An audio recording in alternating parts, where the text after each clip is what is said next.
ጤና ይስጥልን ክቡራትና ክቡራን እንዴት አላችሁ? በሳምንት 2 ቀናት ዘውትር ሐሙስና ቅዳሜ ወደ እናንተ የሚደርሰው ኢትዮ ቢዝነስ ነው ጀመረ። ኢትዮ ቢዝነስ የተለያዩ የቢዝነስ መረጃዎችን ስለ ስራና ኢንቨስትመንት ከዜና ባሻገር በተነታኔ የምንመለከታቸውን ምጣኔ ሀብታዊ ጉዳዮች ወደ እናንተ እናደርሳለን።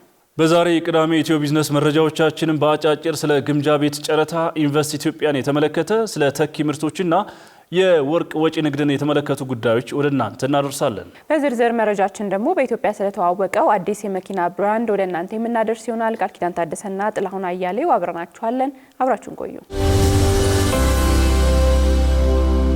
ተመልካቾች ወደ ቀዳሚው መረጃችን እናመራለን። የገንዘብ ሚኒስቴር ከ269 ቢሊዮን ብር በላይ ዋጋ ያላቸው የግምጃ ቤት ሰነዶችን ለጨረታ ሊያቀርብ ስለመሆኑ አስታውቋል። የገንዘብ ሚኒስቴር እንደ አውሮፓውያን አቆጣጠር በ2026 አራተኛ ሩብ ዓመት የሚውል የመንግስት ግምጃ ቤት ሰነድ የጨረታ መርሃ ግብር ይፋ ያደረገ ሲሆን በዚህም መሰረት ከመጋቢት 23 እስከ ሰኔ 17 ቀን 2018 ዓ.ም ባለው ጊዜ ውስጥ በጠቅላላው 269 ቢሊዮን 165 ሚሊዮን 645 ሺህ ብር ዋጋ ያላቸው ሰነዶች ለገበያ እንደሚያቀርብ አስታውቋል። ይህ የ3 ወራት መርሃ ግብር በ7 ዙር የጨረታ ቀናት የተከፋፈለም ሲሆን መንግስት ለበጀት ማስፈጸሚያ የሚሆን የገንዘብ ፍላጎቱን ከሀገር ውስጥ ምንጮች ለመሙላትና የፋይናንስ ስርዓቱን ለማጠናከር ያለመ ስለመሆኑም ተመላክቷል። በወጣው ዝርዝር መሰረት ለጨረታ የሚቀርቡት ሰነዶች የ28 ቀናት ሰነድ 26.9 ቢሊዮን ብር፣ የ91 ቀናት ሰነድ 53.8 ቢሊዮን ብር፣ የ182 ቀናት ሰነድ 107.6 ቢሊዮን ብር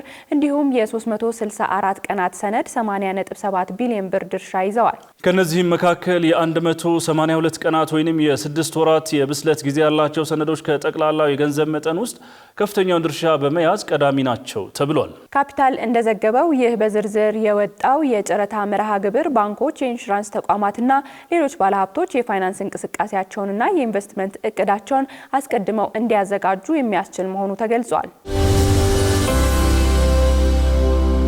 ቀጥለናል ተመልካቾቻችን። በየዓመቱ እየተካሄደ የሚገኘው ኢንቨስት ኢትዮጵያ የኢትዮጵያ ኢንቨስትመንት ፍሰትን እያሳደገ መምጣቱ ተገለጸ። ላለፉት 3 ዓመታት ሲካሄድ የቆየው ኢንቨስት ኢትዮጵያ ዘንድሮም ለአራተኛ ጊዜ ቀጥሎ ኢንቨስት በኢትዮጵያ ፎረም ኢትዮጵያ ለቢዝነስ ዝግጁ ናት በሚል መሪ ቃል እየተካሄደ ይገኛል። የኢትዮጵያን የኢንቨስትመንት ጸጋዎች ለዓለም ለማስተዋወቅና ለመጋበዝ ዓላማ የሚያደርገው ጉባኤው በርካታ ሀገራትና ዓለም አቀፍ ባለሀብቶች ይሳተፉበታል። የኢትዮጵያ ኢንቨስትመንት ኮሚሽን ኮሚሽነር ዶክተር ዘለቀ ተመስገን እንደገለጹት በዚህ ፎረም ኢትዮጵያ አቅሟን ከማስተዋወቅ ባለፈ ውጤት ማሳየት ከውይይት ወደ ተግባር መሸጋገር ችላለችም ብለዋል።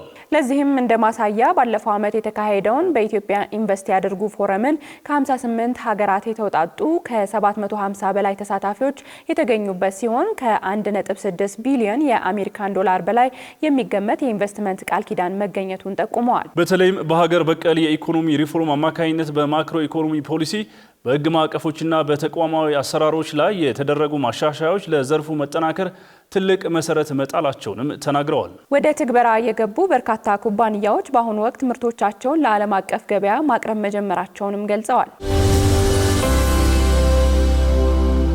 ቀጥለናል ተመልካቾች። ወደ ሌሎች ወቅታዊ የቢዝነስ መረጃዎቻችን እናመራለን። ባለፉት 8 ወራት ውስጥ ከማዕድን ዘርፉ ከ3.5 ቢሊዮን ዶላር በላይ ገቢ መገኘቱን የማዕድን ሚኒስቴር አስታውቋል። የማዕድን ሚኒስቴርና ተጠሪ ተቋማት ባለፉት 8 ወራት በማዕድን ዘርፍ የተከናወኑ አፈጻጸሞችን የገመገሙ ሲሆን ከዘርፉ ከ3.5 ቢሊዮን ዶላር በላይ ገቢ መገኘቱን ገልጸዋል። ገቢው ከወርቅ፣ ከጌጣጌጥ ማዕድናት፣ ኢንዱስትሪ ማዕድናትን በመላክ ሲሆን ከአምናው ተመሳሳይ ወቅት ጋር ሲነጻጸር በመጠን 27 በመቶ በገቢ ደግሞ 92 በመቶ ብልጫ አስመዝግቧል ተብሏል። በበጀት ዓመቱ የተለያዩ የማዕድን ፕሮጀክቶች ተመርቀው ወደ ስራ የገቡ ሲሆን በወጪ ንግድና በተኪ ምርቶች ላይም የተሻለ ውጤት ተመዝግቧል።